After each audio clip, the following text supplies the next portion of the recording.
Boa tarde, pessoal. Estamos aqui com mais uma live do programa Bate-Papo de História. Hoje teremos a participação do professor Anderson. E o tema hoje do nosso bate-papo será coronelismo. Eu estou apenas aqui aguardando o professor Anderson se apresentar. Vamos lá, professor Anderson.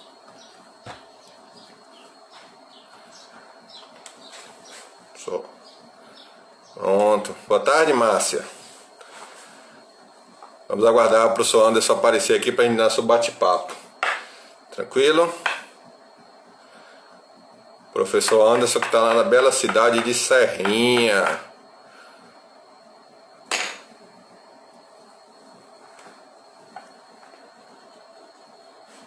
Estou só aguardando aí para começar o nosso bate-papo. Esse tema do coronelismo é um tema muito... professor Anderson está chegando aí, viu? Pode vir, professor Anderson. Está todo mundo me ouvindo bem? Sem problema de imagem. Marceleza chegou aí agora. Vamos lá, professor Anderson. Faça sua conexão aí. Acredito que a internet já tem chegado a bela cidade de Serrinha aí. Vamos lá. Estou lhe aguardando. Tá tendo algum problema, Anderson?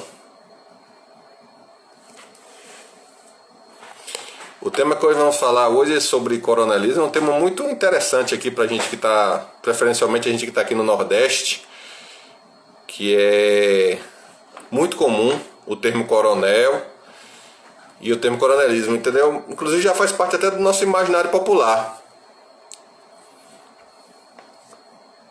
Nosso imaginário é muito falado na literatura, no cinema, no teatro. O coronel é um termo muito comum aqui na nossa Bahia, no nosso Nordeste. O professor Anderson está chegando aí. Boa tarde, professor Anderson. Boa tarde, tudo bem? Tá me enxergando direitinho? Eu acho que tô lhe enxergando. Só vou ajeitar aqui o espaço para ficar melhor, para ter Pegou uma sua conexão garrafa melhor. para não ficar com sede no meio da live? Água é vida. Muito bem. Com certeza. Pronto, então, só vou me apresentar. Eu sou, como algumas pessoas já me conhecem, eu sou o professor Cláudio Carneiro. Estou aqui na bela cidade do Recôncavo de São Gonçalo dos Campos. Estou graduando em História pela Uniacel. Hoje eu recebo o nosso colega aí, professor Anderson, entendeu? Que além de História, ele tem outras ciências que ele estuda, pesquisa. Ele é bem mais polivalente do que eu, viu? Nada disso, né? Esse ser humano No campo simpático aí, ó. Tá vendo como ele é simpático, ó? Eu não vou poder elogiar outro homem que fica mal pra mim. Eu tenho que dizer que é simpático, né? Por favor. Tô brincando. Mas ah, Anderson é um amigo querido, um colega excepcional na faculdade. E vou passar para ele se apresentar e falar um pouco sobre o tema que iremos conversar hoje. Pode ser, professor? pode sim. Vamos lá, né? Você está me ouvindo bem? Tranquilo, tá ótimo. Pronto. Porque qualquer coisa é a conexão aqui que está. Se falhar, é a conexão, tá? Mas aí a gente vai se Tranquilo. falando aqui. Muito bem, como você falou aí, meu amigo Cláudio Carneiro, é um prazer estar aqui com você. Fiquei muito feliz em fazer parte deste projeto, né? Um projeto assim audacioso para os nossos tempos, porque quando se fala das ciências humanas, temos um grande apreço, mas uma boa parcela da sociedade, principalmente a maioritária, aquela que legisla, tem um problema com ela, porque ela vai mexer aonde muitos não querem, né? Eu sou o humilde professor Anderson, estou graduando em História também com um colega, somos da mesma turma. Sou também seminarista diocesano, estudo filosofia, estou no primeiro ano da filosofia, e sou um dos cofundadores do movimento negro do município de Santa Bárbara. Como você falou, eu moro próximo de Serrinha, mas na cidade de Santa Bárbara. Aqui é um pouquinho próximo de Serrinha. Estou em Santa Bárbara, Bahia. Aqui eu sou liderança, né? Além de liderança religiosa, já fui liderança política, entre outras, mas o meu foco principal é na área da educação, porque eu acredito muito na força da educação. E hoje falar um pouco sobre o coronelismo é trazer alguns aspectos que eu sempre vivi aqui em minha comunidade, sempre ouvi falando, sempre ouvi falar. Temos aqui na minha pequena comunidade de Mata Grande, em Santa Bárbara, temos alguns coronéis não, né? Uns pseudos coronéis, ou seja, umas pessoas denominadas coronéis, né? Por assim dizer. Também quero saudar aqui a amiga Ivana, que estava presente aqui, o Bruno, o Naldo, que chegou, né, em nossa live. E assim, professor Carneiro, é como a gente sempre chama, né, esse vínculo de proximidade, nos dá esse vínculo de nos chamar assim. Participar destas lives, nesse tempo de pandemia, principalmente para o campo historiográfico, é muito bom para o despertar da nossa sociedade e principalmente para os temas que estamos trabalhando. Hoje iremos falar um pouco sobre o coronelismo, né? O que é isso? Primeiramente, por assim dizer, eu vou dar aqui, passar para vocês o nome de um livro que é muito assim, essencial. É um livro essencial para entender este conceito de coronelismo. O livro Coronelismo, Enxada e Volto, do jurista Victor Nunes Leal. Ele foi um jurista brasileiro que foi o primeiro, por assim dizer, teórico, vamos chamar ele de teórico, a utilizar esse termo, né? Ele utiliza esse termo para determinar os chamados coronéis. Coronéis por quê? Geralmente são aqueles grandes produtores, não produtores, latifundiários, que tem aquela expansão gigante territorial de terra, de determinados aspectos ou de determinadas regiões, onde vai ter a dominância tanto política, tanto econômica e tanto como social daquele ambiente. Estes coronéis, eles são assim tidos como pessoas. Aqui são os que são. Vamos fazer uma diferença primeiro, né? Para a gente não ficar perdido. Tem os coronéis denominados coronéis, autodenominados por si próprio, e tem os coronéis que são de patentes mesmo militares, que aqui é bom a gente diferenciar para a gente não se atrapalhar. Vamos diferenciar o que são essas pessoas. Olha, quero acolher a professora Sandra, que está aqui no nosso meio, uma grande historiadora também, professor Carneiro. Ela a todos que estão aí. Uma colega nossa aí do campo historiográfico. Boa tarde, minha amiga, seja bem-vinda. Então, falando vamos separar para a gente compreender melhor, né? Temos os coronéis de patente mesmo, né? Os coronéis, por assim dizer, autênticos, que são aqueles que, no período regencial,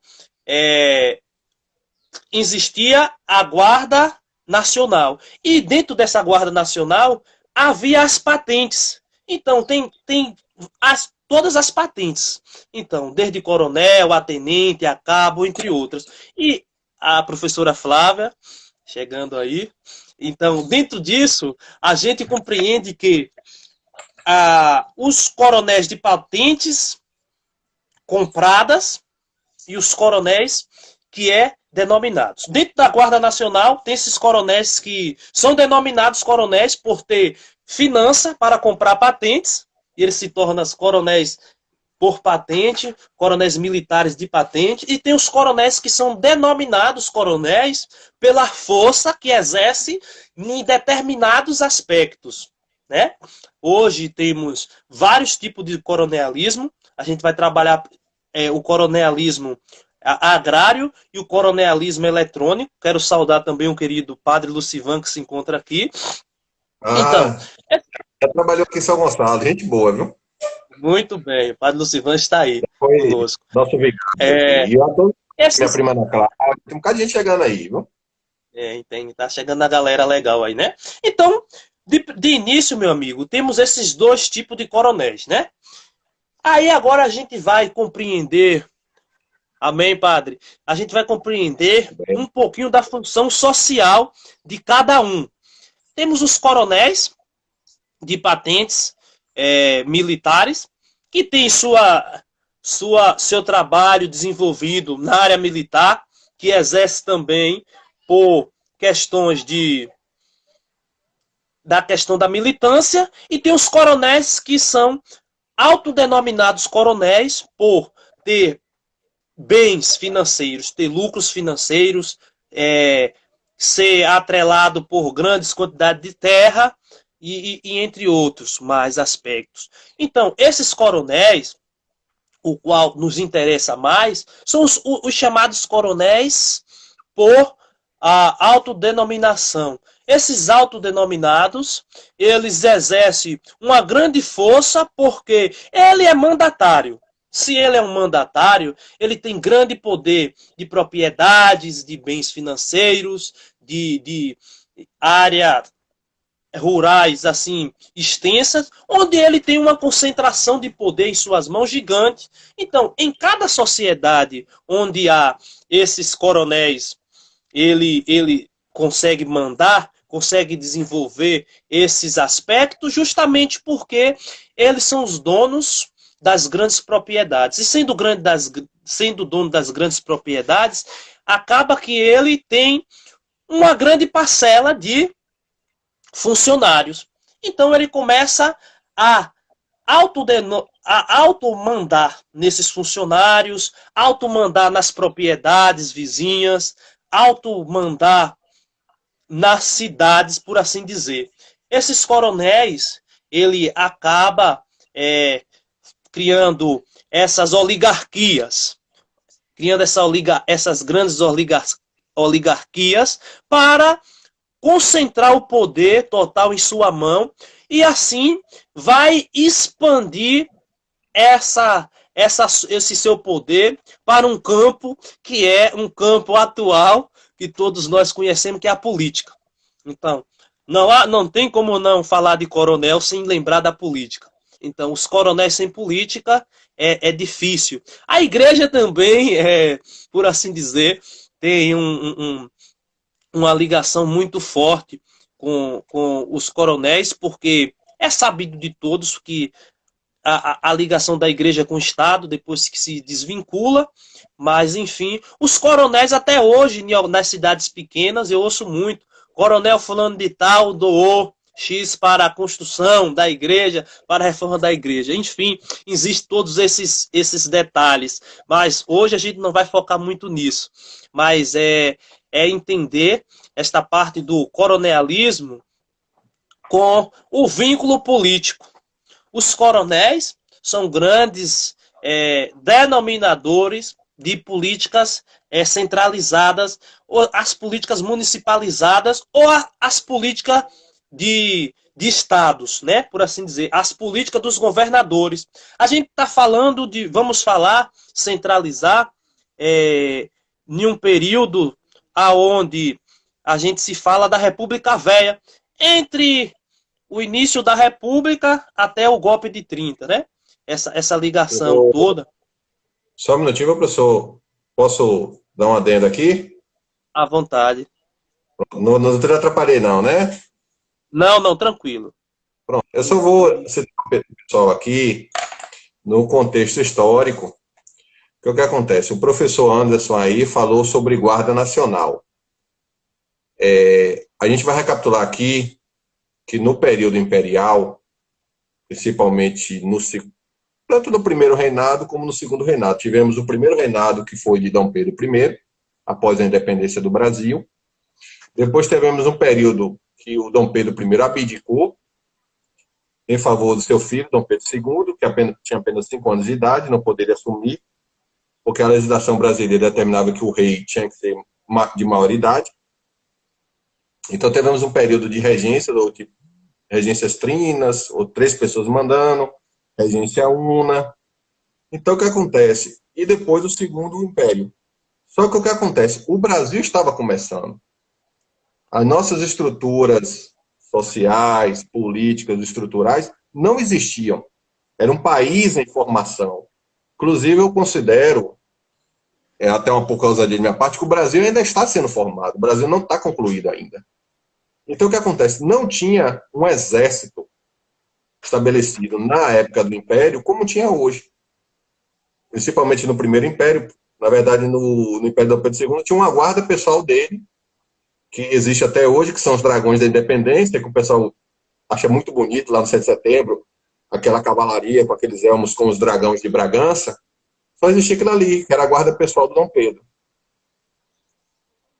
O exército começou a ser formado, como a gente conversou semana passada, na Guerra do Paraguai. Mas Sim. o que tinha na ausência do exército? Tinha as guardas nacionais, como o professor Anderson falou. Essas guardas nacionais eram algumas pessoas, na maior parte fazendeiros, mas também havia comerciantes poderosos, que tinham funcionários a seu dispor. E observem, gente, eles compravam a patente de coronel. Ele chegava para o governo federal, eu tenho tanto, vou comprar minha patente, posso ser denominado coronel de patente comprada, posso andar armado, ter guardas armados ao meu serviço, guardas regulados, ou seja, guardas que trabalhavam o tempo todo, ou contratados, e estabeleço a lei e a ordem em uma região, na propriedade rural, numa cidade pequena, como o professor Anderson falou, que era o poder que eles tinham, entendeu? Então, recapitulando, eles tinham a patente de coronel do Exército Imperial, comprada, ou seja, ele não era militar, era um chefe de uma região. Ele poderia nomear o juiz de paz, que não é o juiz como temos hoje, mas uma pessoa que resolve problemas, tipo assim, digamos que eu e o professor Anderson temos uma briga, somos vizinhos de fazenda e temos a questão de demarcação de terra. Então tinha o juiz de paz que fazia o acordo. A gente pode falar sobre esse tema adiante. Então ele determinava o juiz de paz, um delegado, policiais, até professores eram determinados por esse coronel. Ele representava a autoridade em uma região onde a autoridade não existia, porque estava afastada das cidades, no caso das capitais, ou até mesmo da cidade na zona rural. Então, ele era o poder representativo do Estado Naquela região. Naquela região.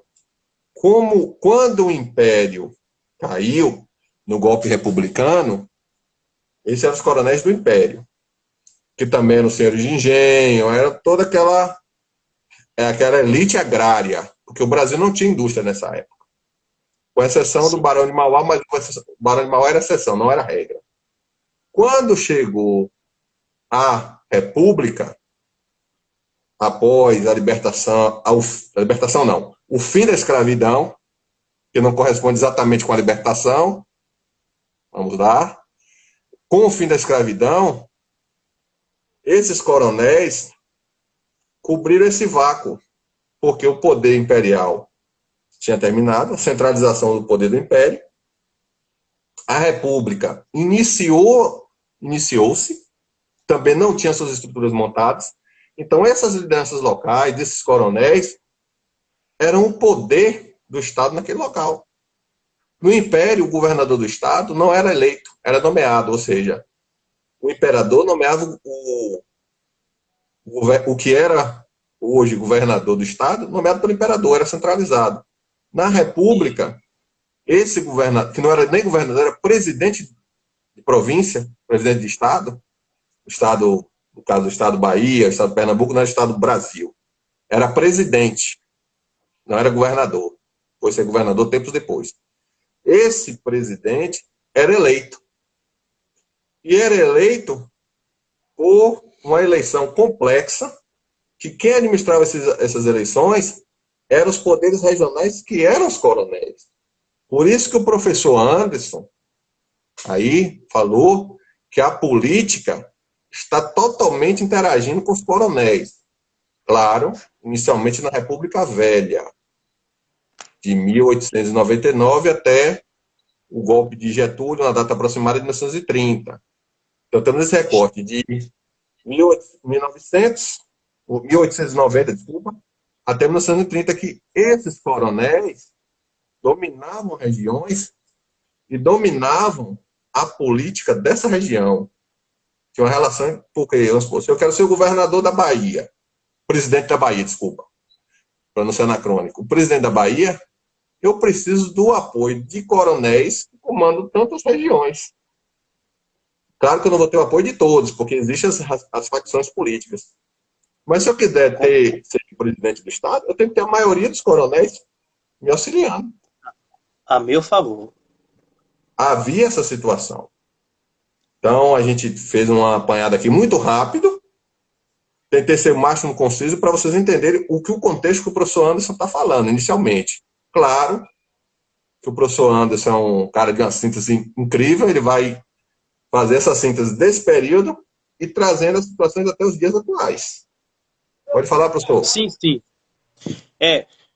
Como eu falei, né? No livro Coronelismo, Enxada e Voto, do jurista Victor, ele vai falar que o coronel, ele vai definir o coronel como um indivíduo de prestígio político e geralmente ligado à posse de terras, mas não necessário ser um homem rico, né? Ele é um indivíduo, como eu vou ser repetitivo, só para a gente compreender, um indivíduo de prestígios políticos, geralmente ligado às posses de terras. Ou seja, é uma mistura do nome, né? Não é um nome assim extraído de fora. Coronelismo vem mesmo de coronel e não tem assim, por assim dizer, não tem uma definição assim de outras línguas. É uma língua brasileira mesmo, é tirada aqui mesmo do nosso contexto. Nessa amplitude toda, e nesse prestígio dos coronéis serem homens de prestígio políticos, onde o jurista quer dizer o quê? O jurista quer dizer, por ele ser um homem de prestígio financeiro, ele tem como arcar com a política do seu local. Ele tem como arcar com alguns aspectos e algo que é fundamental para que consiga dominar aquela população a vir ao seu favor, né? Tem algumas pessoas acenando para nós aí, né, meu amigo Carneiro? Hoje, Vitor é um vocacionado também, ele é um menino muito inteligente. Seja bem-vindo, Vitor, à nossa live. Estamos falando sobre o coronelismo. Liderança é um tema muito do Movimento Negro aqui de São Gonçalo, professor Vicente, viu? Muito bem, seja bem-vindo, professor. Então, nesse contexto, esses coronéis são figuras, né, representativas ali naquele ambiente onde ele se encontra. Os coronéis são essas figuras que vai, de certa forma, dominar e determinar as ramificações dos aspectos daquele lugar, trazendo para um contexto atual. Aqui na minha cidade, como você bem falou aí, expressou, já estava aqui na minha pauta para falar sobre os juízes de paz. Muitas vezes aqui ainda, a gente se depara com essas brigas, né, dos denominados coronéis, que têm certas propriedades e que se acha detentores do poder, onde barganha da autoridade pessoal, se vê no dever de ter armas, de poder mandar nos aspectos, nos ambientes, e aqui o juiz de paz ainda, a figura do juiz de paz ainda funciona, viu? Aqui ainda funciona em Santa Bárbara, porque aqui mesmo na minha comunidade tem um juiz de paz, onde ele faz esta ligação com os coronéis. A última briga que eu presenciei foi de um corredor entre duas fazendas, dois proprietários, tinha uma fazenda onde tinha um corredor que deveria ser aberto para todos eles passarem. E aí esse juiz de paz fez a intervenção toda lá e conseguiu vincular com os coronéis que deveria ter o corredor. Mas voltando para o nosso papo, a gente compreende que os coronéis, esta figura de centralidade de poder nas pequenas propriedades, nos seus pequenos locais. E aqui a gente fala também, né, de uma centralidade de cargos que esses coronéis tinham, né? Como você bem falou, na representatividade da figura do império, esses coronéis tinham poder para tinha poder não, ele era determinado como o mandatário daquela pequena regência, daquela pequena área, por afinidade e por conseguir conquistar a centralidade do poder para quem está à frente, né? Então, essas pessoas que eram vinculadas, que ficava presa ao poder dos coronéis, justamente era porque ou eram as pessoas geralmente pobres, não tinham os aspectos da liberdade de expressão, porque a gente se fala de um período que pouco tinha comunicação, é importante falar isto, porque não tinha os veículos de comunicações que temos hoje, não tinha essas propriedades historiográficas e nem literária tamanha, e nem todos tinham acesso. Então, dentre aí, ocorria que muitas pessoas estavam em um estado de pobreza gigante, num estado de ignorância que nem se fala, e abandono total. E essas pessoas eram geralmente empregados desses coronéis ricos, né? Assim determina o professor Vitor, ou o jurista Vitor, ele determina que as pessoas que eram, assim, por assim dizer, que perpassava pelo poder dos coronéis, era porque ela não tinha uma liberdade econômica, não tinha uma liberdade econômica boa, não tinha uma liberdade intelectual, e eram pessoas assim abandonadas, por assim dizer, pelas as hierarquias, né? Os superiores, os maiores, os regentes, aqueles que estão à frente. Então, eles ficavam à mercê. E os coronéis eram o quê? Era este que se aproveitavam disto. Não é à toa que vai ter uma charge, vai aparecer a charge, né? Você que gosta muito das histórias em quadrinhos, né? Vai ter aquelas charges do voto de Cabresto. Aí que vai aparecer tudo isso, que a gente vai falando aqui aos poucos, né? Mas aí a gente vai falar... Só com licença, tem um comentarista do Jornal da Cultura, o Gaudêncio Torquato, cientista político, que ele é pernambucano. Aí uma vez ele falou no Jornal da Cultura que quando ele era criança, lá em Pernambuco, não lembro agora a cidade dele, o pai dele era muito ligado à política, entendeu? Então, a certa feita, ele contou que estava no dia de eleição, estava na sessão eleitoral, e na cidade dele prevalecia a política dos coronéis, né? Justamente esse voto do Cabresto, que o senhor vai falar agora, e eu estou dando um exemplo aqui em forma de uma fábula, de uma piada, mas que tem muito a ver com a realidade. Então o Torquato estava lá, pequeno, com o pai, aí chegou no local da votação, o coronel local chegou, arrumou a fila, o próprio coronel arrumou a fila, e pegou... O pessoal que é mais novo vai lembrar, antigamente o voto era de papel, então tinha cédulas. Sim, não. Eu vou falar um pouquinho sobre isso também, né?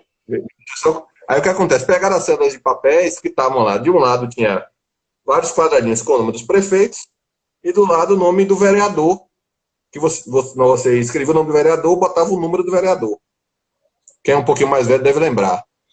Aí o coronel pegou as cédulas dobradas e entregou a todos que estavam na fila, coisa de uns 20 ou 30. Aí o que é que aconteceu? O cara só entrava na sala, dava digital ou desenhava o nome, o que era alfabetizado assinava, e colocava a cédula na urna. Mas a cédula já vinha fechada. Aí um cara chegou e perguntou, ô seu coronel, fulano de tal, eu estou votando em quem mesmo? Aí o coronel respondeu, cala a boca que o voto é secreto, rapaz, você é burro, é? Imagine. É esse Fora que ele falou, cenário. cale a boca que você não sabe que o voto é secreto, ou seja, o cara não estava nem sabendo em quem votava. Essa piada, infelizmente, a gente é obrigado a contar uma piada para poder se parecer o tempo, mas retrata uma realidade. Era assim mesmo que funcionava. As pessoas não sabiam quem votavam. Sim, sim. Que é justamente o que o professor Ana vai explicar agora, o conceito de voto de cabresto. Depois dessa... Justamente. Eu sou um péssimo piadista, viu? Peço perdão Não, a foi. todos da piada sem graça. Não, eu Mas vamos gostei. lá. Eu gostei. Pode ir, professor. É assim, né? Agora a gente entra um pouquinho nesse aspecto, né? A gente se fala de um cenário brasileiro que de um país latifundiário, né? Um país latifundiário. Como Ainda. você bem expressou, é um país latifundiário aonde se encontra a grande concentração de latifúndios. Não vou entrar no discurso de latifúndios proveitoso e o que não tem proveito nenhum. Não, senão a gente vai passar aqui. Senão a gente vai entrar aqui em outros aspectos, né? E nessa estrutura, né? Velha, arcaica, onde os coronéis determinam, tem a consistência do seu poder, tem aquela bela palavra que a gente escuta hoje, né? Para muitos bela. Eu mesmo não gosto da chamada troca de favores, né? Do fortalecimento dos vínculos entre eles. O voto de cabresto nada mais é de que você ser, como diz aqui na minha região, encabeçado por um que manda, por um que tem uma determinação maior. Ou seja, o voto de cabresto é você estar sendo levado a votar em uma pessoa que você não sabe nem quem é, mas porque você trabalha geralmente os votos de cabresto, antes disso, eu peço desculpa, que devemos falar um pouquinho dos currais eleitorais, o certo é isso. Cada coronel tinha seus currais eleitorais, aonde ele mandava, ou seja, cada área dos coronéis, ou seja, eu estou aqui em Santa Bárbara. Santa Bárbara é um curral eleitoral, São Gonçalo é um curral eleitoral, Serrinha é um curral eleitoral, a cidade da professora Sandra, Santo Estevão, é um curral eleitoral, e Conceição da Feira era um curral eleitoral. Entre tudo isso, os coronéis, eles tinham, assim por dizer, esses funcionários, esses trabalhadores, né? Muitas vezes eram as pessoas que não recebiam, era só pela troca do terreno ou pela relação de troca da produção agrícola pelo seu terreno. O coronel dava o terreno, ele produzia, pagava a parte do coronel e ficava com a sua parte. E aí o que é que acontece? O rendeiro. Isto. E aí o que é que acontece? Essas pessoas ficavam com os coronéis ficavam com essas pessoas, prendia, concentrava, não, olha, vai sair um candidato de tal região, os presidentes, né? Por assim dizer, daquela região. E a gente vai votar, e ele tinha a obrigação de gerar esses votos, né? Esse voto que era um voto, não era voto eletrônico, a gente não está se falando ainda das urnas eletrônicas, que são recentes para nós. A gente está falando aqui, como você falou, do voto de papel, que é aquele voto escrito, né? Que tem lá os nomes e você fazia. Eu não sei, minha mãe e meu pai disseram que ia fazer um X, né? Era no candidato. Eu não sei se era assim, eu não me recordo. Eu escutei muito dizer. Era no X. Eu sou um pouquinho mais velho que você, o que acontece? Tinha um quadradinho com o nome do candidato e a gente marcava o X do lado. Isso. E, no caso do vereador, isso é eleição municipal. E o vereador, você botava o nome do vereador ou nome.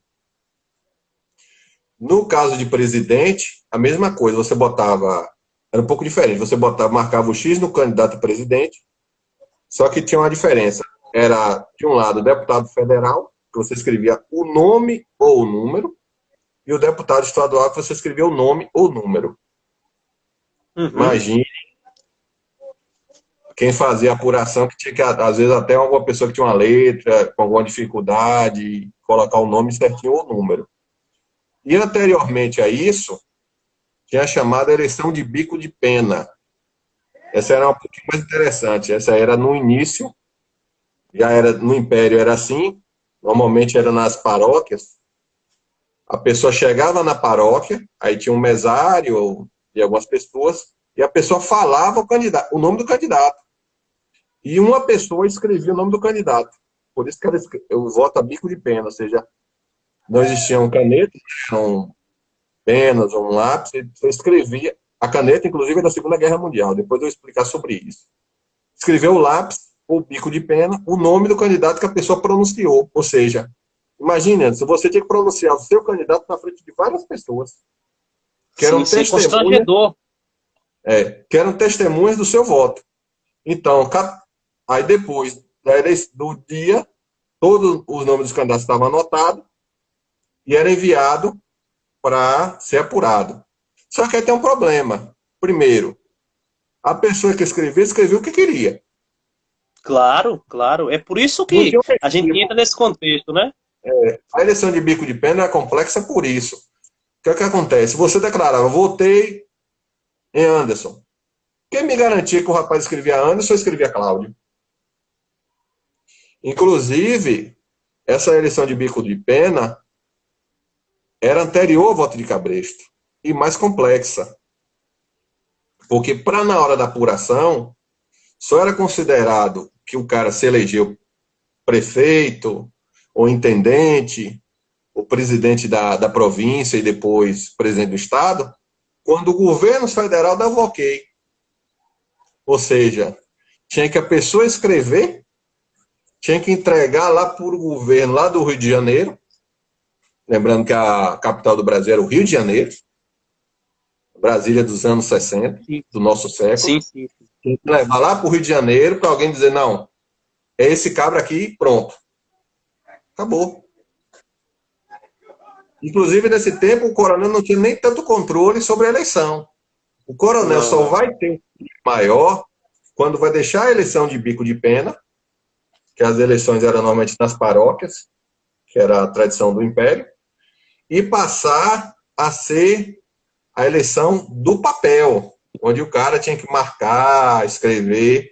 Aí que entra o voto do cabresto. O voto do cabresto é uma segunda etapa, após a bico de pena. E hoje temos a eleição eletrônica, ou seja, é bom as pessoas entenderem o contexto histórico, que a gente sempre gosta de chamar atenção aqui, que esse projeto que é meu, da professora Grazi, da professora Flávia, a gente quer divulgar a história. O jovem tem que entender que as coisas não são do mesmo jeito que são hoje há 10 anos atrás, há 20 anos atrás.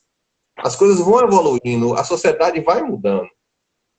Olha a eleição. Em pouco tempo, temos bico de pena, voto de papel e atualmente com eletrônica.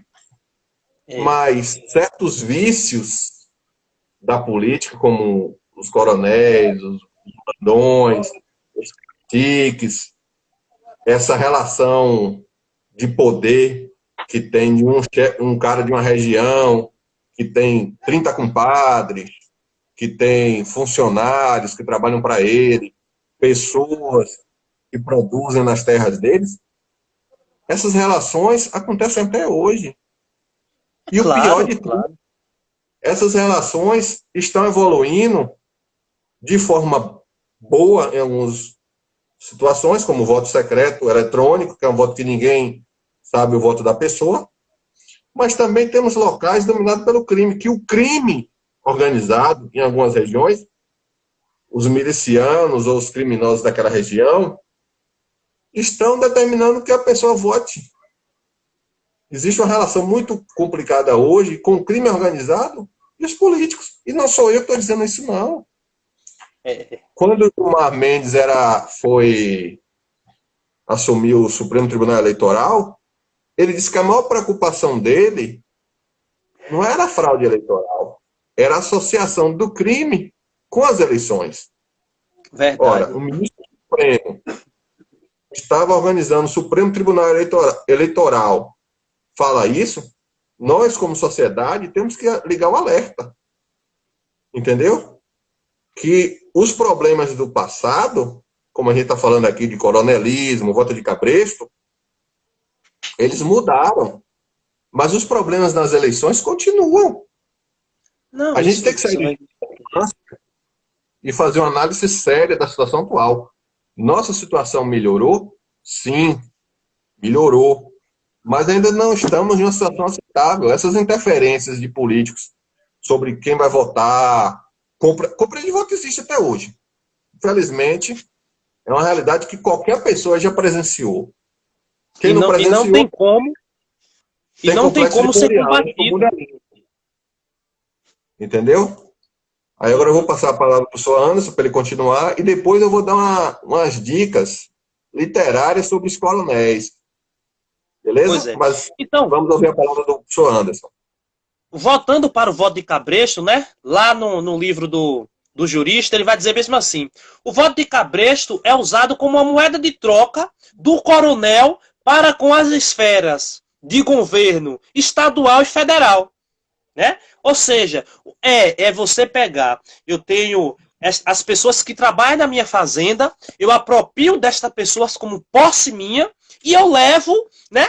Tem casos que se dizem que eram encaminhados naquela mesma, não de forma como se põe o cabresto num burro, mas de forma à força, brutalmente mesmo, para essas pessoas voltarem nos candidatos que os coronéis mandavam. Até porque esses coronéis, eles mandavam, custeavam de documentação a tudo, né? De estadia, de deslocamento, de tudo, para que essas pessoas chegassem ao local de votação para certa expressão de voto naquele candidato escolhido pelo coronel, né? Então, é triste. Tem uma comparação do voto de cabresto com um burro, né? O encabeçado, a pessoa que está sendo conduzida, o coronel levando o seu, aqui chamado de caboclo, no livro do jurista, chamado de caboclo, levado o caboclo a urna, a sessão de votação, melhor dizendo, que urna é recente, né? A sessão de votação, e é lamentável, lastimável essa situação, né? A dependência dos coronéis para essas pessoas é porque ele necessita da centralização do poder. Ele quer ter um poder acima daquela população. Ele quer levar aquela população a ser autodominada por si. Aí vamos ter o voto de cabresto, vamos ter as trocas de favores, né? E essas pessoas vão à busca do coronel pelas trocas de favores. Ou seja, as compras nas vendas, fiados, né? Nesse período a gente se utiliza muito as vendas. Então tem as vendas onde eles podem comprar fiado, porque vai lá em nome do coronel. Tem a propriedade dos coronéis onde eles... Consulta médica. Consulta médica, né? Os favores, e é o que acontece hoje. Trazendo para a nossa realidade, só mudou, é o que eu vou entrar agora, porque já somos 17h45. Eu vou entrar um pouquinho, né? Num coronelismo eletrônico, para a gente compreender que é o coronelismo atual. Viu, professor Anderson? O senhor me aguarda só um minutinho, que o senhor vai passar para o coronelismo eletrônico, e como o tempo passa rápido, a gente vai conversando. Vai. A conversa é boa, o papo é interessante e o tema é extenso. É muito. Professora Grazi, nossa querida amiga, olha, estamos com a professora Juliana Cavalcante lá do Rio de Janeiro, ó, na nossa live. Ó. Muito obrigado, bem, seja bem-vinda. Estamos também com o seminarista Giovanni aí, ó, lá da Diocese de Paulo Afonso. Seja bem-vindo, meu irmão. Aí, como eu estava falando, o tema é extenso. A professora Grazi fez uma pergunta sobre as relações do coronelismo com o período atual. Eu acho que eu respondi com aquele minha análise que eu fiz, curta. Eu quero dizer o seguinte, aqui no Nordeste, o coronel, além de ser uma figura com relações na política, porque o coronel não é exatamente um político, mas tem relações com os políticos, é bom a pessoa entender. Nem sempre, o coronel nem sempre é um político, é alguém que tem relação com o Não, não. deputado, senador, com o governador. Ele faz digamos, essa relação não muito bonita, mas ele faz, é um fato. E como o coronelismo aqui na Bahia já chegou a se apropriar da cultura popular, então temos coronéis nas literaturas de cordel, nos repentes, nas músicas e na literatura, no cinema.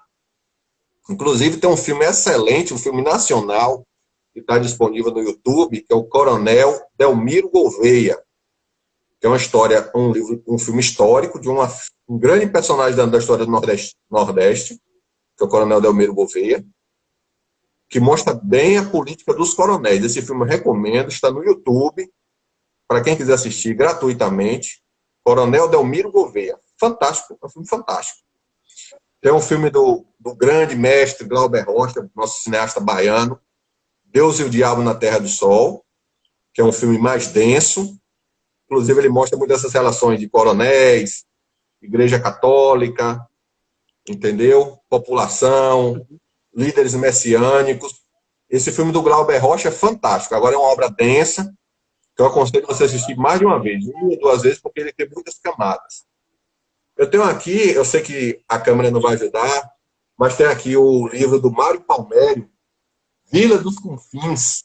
É um livro antigo, mas é um livro fantástico, porque ele retrata uma eleição do início do século passado, em uma cidade de Minas, Vila dos Confins, do Mário Palmério. É um livro fabuloso, gostoso de ler.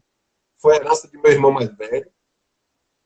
Fala justamente de uma eleição no âmbito dos coronéis na cidade de Minas Gerais. Então, tudo que a gente falou aqui, você vai ver nesse livro, retratado com uma ficção fabulosa. É um livro muito, muito gostoso de ler.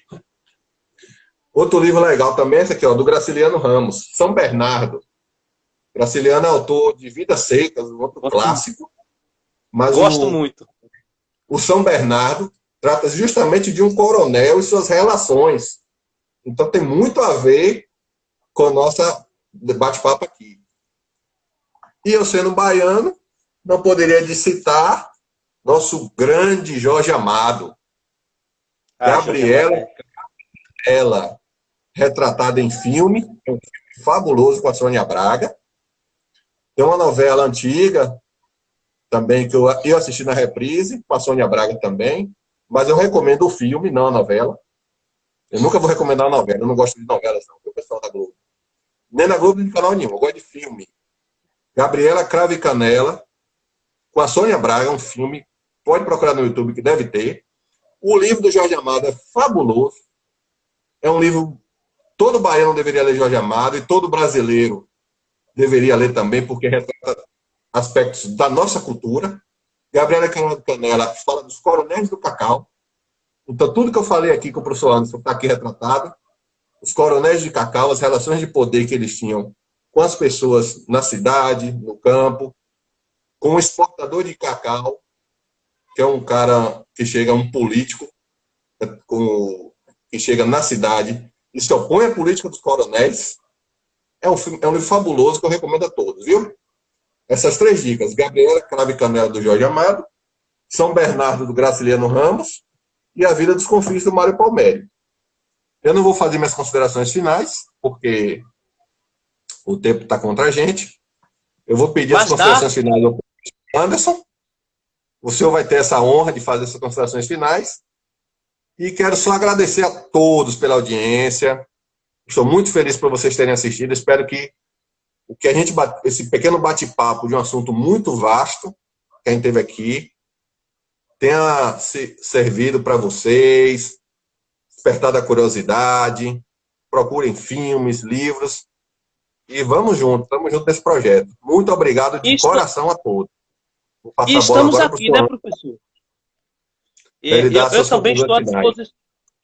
Eu estou à disposição, né, com esse projeto, você sabe disto. Pretendo voltar outras vezes, né? E meu Instagram está à disposição para indicações, né? Para indicações de livros, de filmes e tudo mais. Estou aqui também à disposição desse projeto.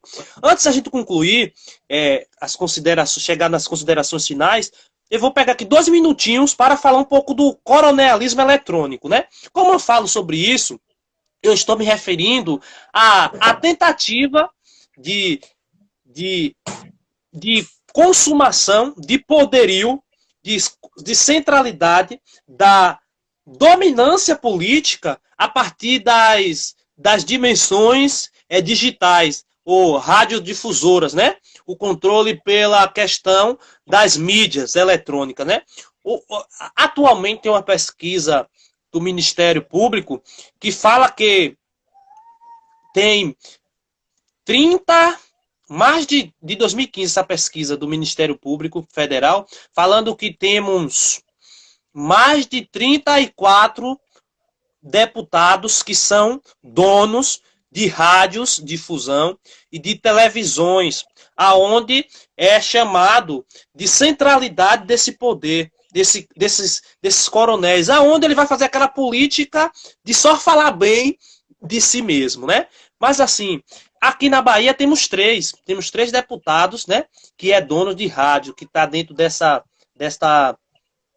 pesquisa. Tem o Félix Mendonça Júnior, temos José Nunes e temos José Rocha. Eles são donos de algumas rádios, onde eles fazem essa ligação do coronelismo eletrônico, né? É mais ou menos isso. E as considerações finais de hoje fica no aspecto que a gente deve compreender sobre o coronelismo. Primeiro, saber que a gente se fala de um contexto do Brasil latifundiário, um Brasil de desenvolvimento, onde a figura do coronel não é simplesmente coronéis por questão de terra, mas tem os comerciantes, tem as pessoas de posses, que auto se determina como os coronéis, mas também temos nesse período os coronéis, como eu falei, que faz parte, né, das patentes do período da Guarda Nacional, os coronéis de patentes.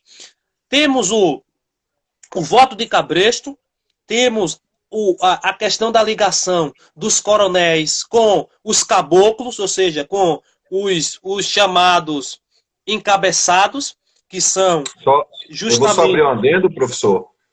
Quando a gente está falando caboclo aqui, a gente está falando o termo de um contexto histórico. A gente não está sendo preconceituoso com ninguém, não, viu, gente? Não, jamais. Caboclo, jamais.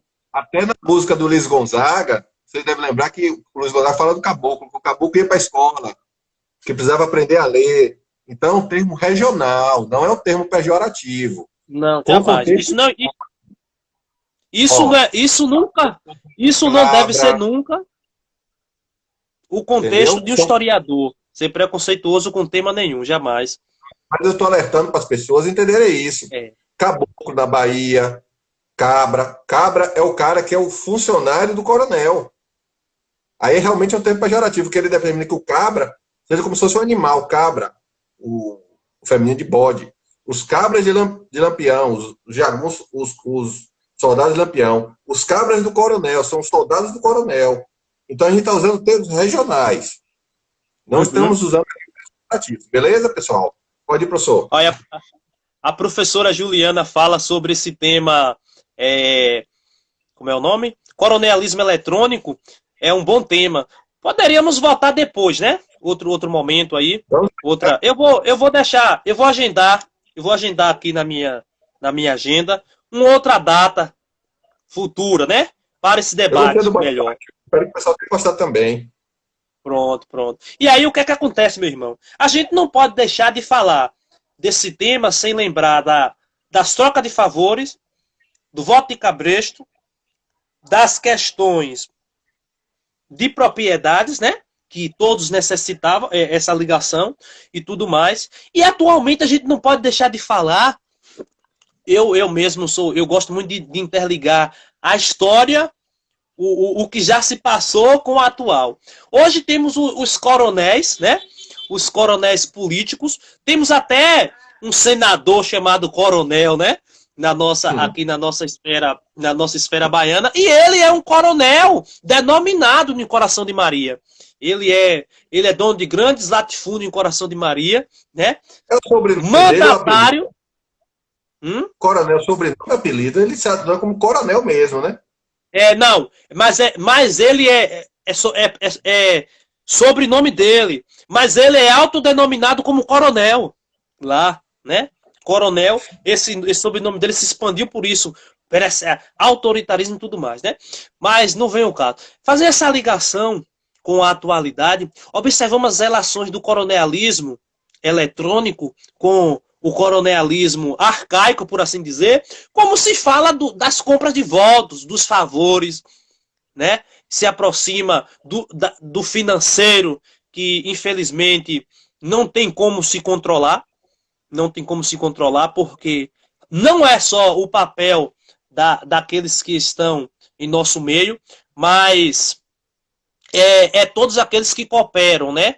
É todos aqueles que cooperam para essa fluência desse ato de apropriação das coisas, de si, de auto se deixar ser elevado. Mas, falando do coronelismo arcaico, as pessoas eram levadas à urna por ser, muitas vezes, analfabetos. Pessoas que não tinham letramentos, pessoas que não tinham poderes aquisitivos. Isso é importante salientar, que as pessoas não eram simplesmente sendo exploradas pelos coronéis por falta de conhecimento, eram por falta de conhecimento, não porque elas queriam.